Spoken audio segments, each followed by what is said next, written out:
Russian and Chinese leaders Vladimir Putin and Xi Jinping talked about eternal life and how to achieve it. And now Putin's promise to give Xi Jinping reindeer sounds even more ominous.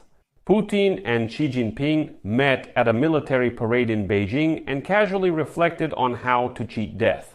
With the development of biotechnology, human organs will be able to be transplanted constantly, and people will be able to live younger and younger and even achieve immortality, said Russian leader Vladimir Putin to Chinese leader Xi Jinping, in a tone that was half clinical, half conspiratorial.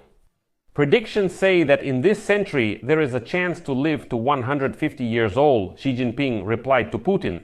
And it sounds especially frightening in the context that this wasn't some villainous fantasy from a movie screenwriter. This was an astonishingly real dialogue between two heavily armed leaders of rather large countries.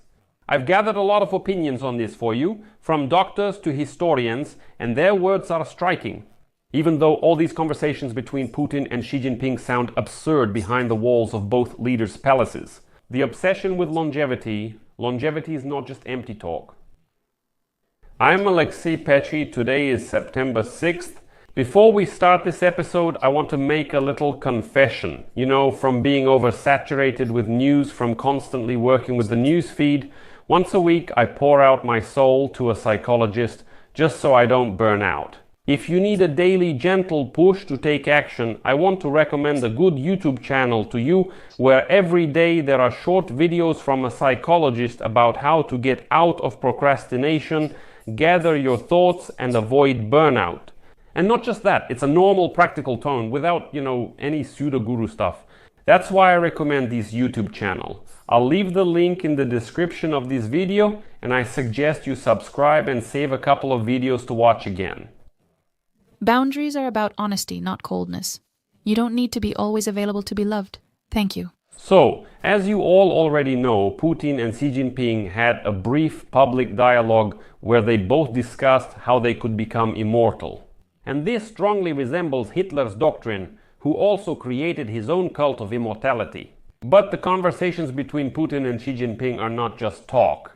In 2024, the Kremlin instructed Russian scientists to accelerate research in the field of anti-aging, aimed at combating cellular degeneration, cognitive decline, and immune system disorders. It's obvious who exactly is supposed to benefit from this research. Meanwhile, China is also investing resources in studying nanotechnologies in the field of hydrogen therapy and compounds such as betaine and lithocholic acid, hoping to slow aging and extend healthy lifespan. Who benefits from this research in China? You know that too. But as real scientists assure us, even when the world's autocrats fantasize about replacing body parts like simple spare parts, science remains much less accommodating.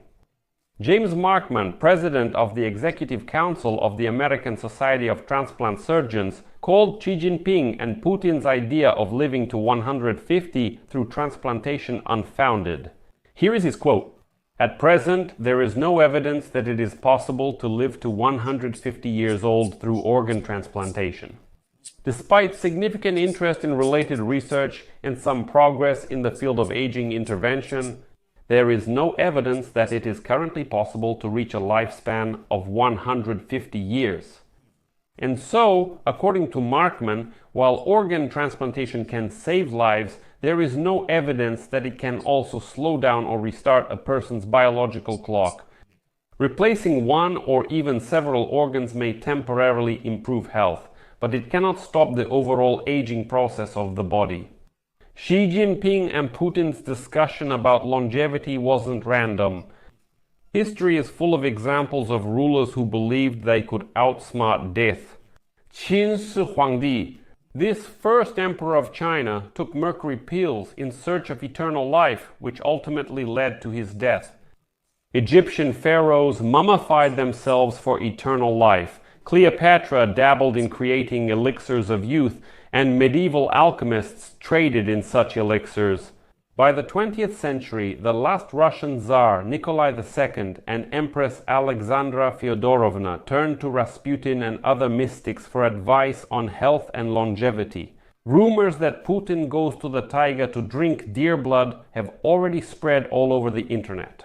And then, after such a conversation, Putin suddenly promises the Chinese leader to send those very reindeer to China. But the problem for the two dictators is that the average life expectancy in Russia is just over 73 years, while in China it hovers around 79 years. At the same time, access to healthcare is extremely uneven. And the scariest thing here is that Xi Jinping and Putin are focused on their own longevity, not on the health of their societies. They honestly don't care about society. Xi Jinping and Vladimir Putin are also concerned about a key cultural aspect.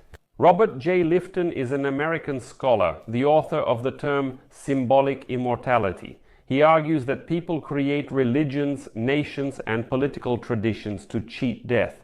Is there a certain cult in this?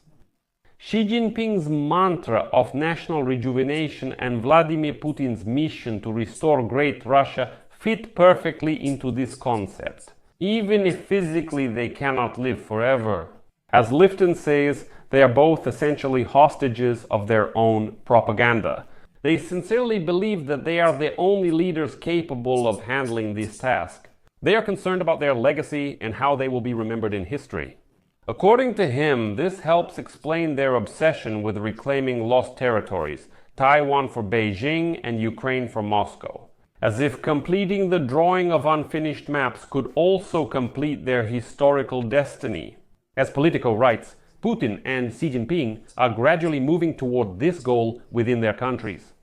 Xi Jinping broke the Chinese tradition of leadership transition to maintain his dominance, while Putin cancelled all elections and eliminated his rivals until only he remained. I'll end with a quote from Politico. As long as scientific limitations remain, immortality, at least for now, is tied to public consciousness and memory.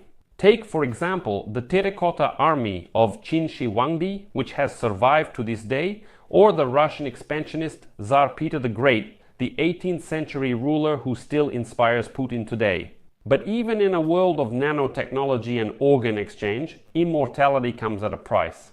You still have to live with yourself. And for all the villains, that might be the harshest sentence of all. I'll put an ellipsis here. Share your opinion and conclusions about this in the comments below this episode. Subscribe to the channel, hit the bell, and don't forget to like. That's all for now. Take care of yourselves. Bye, everyone.